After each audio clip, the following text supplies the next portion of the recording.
Relationship advice. My 25 male girlfriend, 24 female, just accused me of cheating on her with my friend, 20 male. I am the lead vocalist of a band, and, for the record, I am not gay. I do not hold anything against LGBTQ people, but I am straight, and I have never cheated, or given my girlfriend a reason to think I was. My girlfriend has had bad previous relationships before though. Recently, because the pandemic has been calmed down somewhat, and because we all needed the extra money, we played at a club in the city where I live. I don't want to give too many details here, but my friend, who is the guitarist of the group, is suicidal, mentally ill, and cuts himself frequently. There is not much I can do, because he refuses to get help and is stubborn as a little mule, though it eats me alive daily, knowing what he does to himself. After our show, my friend had a complete mental breakdown and started sobbing backstage, and trying to reopen the stitches that he has over some deep cuts. I was trying to comfort and restrain him at the same time, so I bear hugged him, and he hugged me back and just sort of let himself go. I was trying to comfort him, and then my girlfriend came running out of nowhere, and she grabbed my arm, pulled me up, and accused me of cheating. As you can understand, I was confused by this, and she accused me of cheating on her with my friend behind her back, and using her for money, even though I earn more than her, before shoving me away and walking off. I got another band member to watch over the guitarist and followed her back home. We argued for hours over the whole thing until we eventually just went our separate ways. She's in the bedroom, and I'm on the couch as I write this. Can somebody tell me what to do? I don't want our relationship to be ruined just because I was trying to be a good friend. Now for the top comments. Hey 24 female, I know you think I cheated, but if I can't even comfort someone close to me with life-threatening issues without you blowing up, I can't see myself to continue this relationship. Would be a start. I agree with this statement so much. This person you're dating caused a scene while you were trying to comfort a friend. This friend could potentially have some trauma added on from this situation alone, and not want to express his feelings now. She needs to apologize to both you and him for how she acted. There's nothing that you need to do in this situation. You did nothing wrong. I agree with the projecting comments on here too. A lot of societies basically don't understand or recognize the male need for physical contact or bonding, regardless of who they're receiving it from. This includes simple hugs. OP's girlfriend is in the wrong, no doubt. But at the same time, this also raises other issues in society at large, where it's assumed that the only contact a man can have is sexual contact with a partner. Sounds like your girlfriend is very toxic. If you can't show compassion to a friend without her going ballistic, then get her out of your life ASAP. It doesn't matter if your bandmate is male or female, a hug is something everyone needs sometimes. I completely agree. It sounds like she is not only toxic, but insecure, jealous and almost paranoid. Unless she finds help to deal with her problems, there will always be similar cases in the future. You don't want to stop hugging your friends or having normal human relationships without fearing that she will freak out. Time to move on or help her find a therapist. Is it possible she is projecting back onto you? By projecting, I mean, is it possible she cheated, and is so insecure she thinks you will too? I've had experience with this, and they tend to stretch scenarios of a string bean scenario that is purely innocent involving care for another, and turn it into volcanoes of mass destruction. As you said, if one is straight, how can it actually be true? Whatever you do, sir, do not apologize for caring for your friend. Even in sarcasm. It's a very simple line, and she is crossing it extremely poorly. Projecting is the word you were looking to use. Also, 100% agree. Next story is titled, I, 20 male, look like my girlfriend's, 21 female, dead boyfriend. Hey guys, so I started dating my girlfriend a few weeks ago, after meeting her at the library. At the time, we instantly clicked well together, and started dating shortly after. I think this is important to mention, but we've been having a lot of and I didn't think too much of it because, 1, it was great, and 2, I really like her lol. Then something really weird had happened the last 2 times we had where she just started sobbing in the middle of it. This had me really shook, so I immediately stopped and started comforting her, and asked her what was wrong, and she just refused to tell me anything was wrong, when clearly something was. Anyways, flash forward a bit, and I'm chilling at work with nothing to do at work, and I guess I was in a nosy mood that day, because I just looked for her Insta, and when I found it, I started browsing through it, and I see this photo of her with this dude that looks almost exactly like me.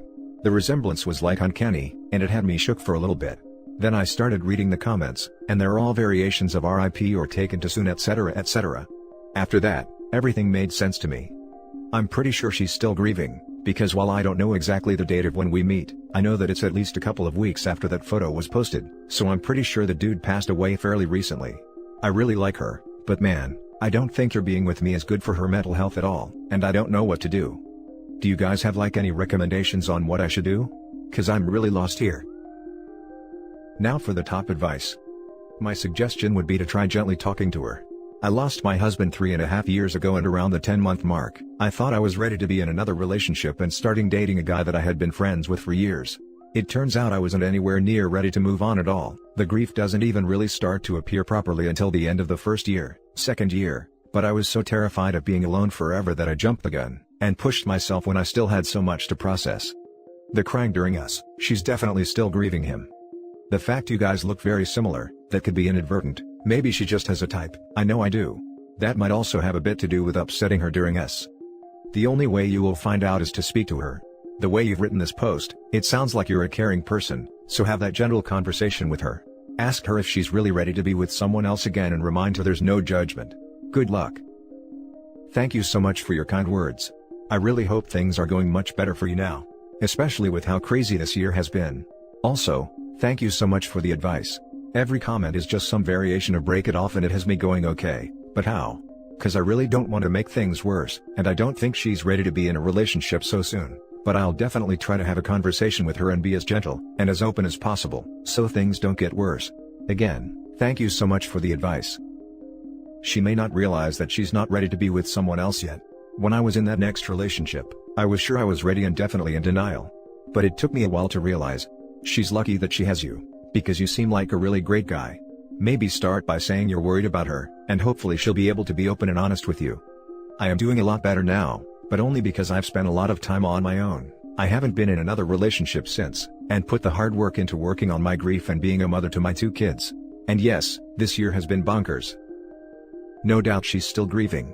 But I don't think that necessarily means you have to break it off. Talk with her and let her tell you her actual thoughts, instead of making up what you think she's thinking. Yeah, you are one hell of a rebound. I cannot imagine how this will work out well for you. Man, I don't even care how things end up for me, I'm just worried for her mental health. Just want to say that you seem like a really nice person from what I've read. Thank you for being so empathetic and kind. Now for the final story. I'm 29 male, considering divorcing my wife, 32 female, over something that happened 8 years ago. I'm sad and confused and need help. I've been with my wife for 8 years, married for 5. We have a 2-year-old daughter, and overall, have a healthy relationship. However, there's something that's eating me up inside that I can't seem to move past. I met her while she was still with her boyfriend at the time. They had been together for 5 years and were going through a breakup. I may have been a rebound, but it worked out, so whatever. Shortly after they broke up, we got serious and started dating exclusively. 6 months later is when it happened.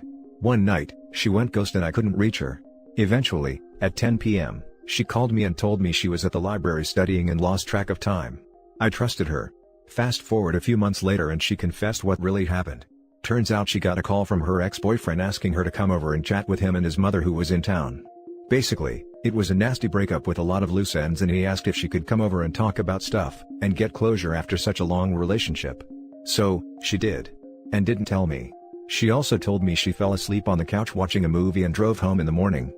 To this day, she swears up and down there was no contact, no S or kissing of any kind, no cheating, etc. Just a massive lie and breach of trust plus poor judgment, and massively regrets not being honest with me.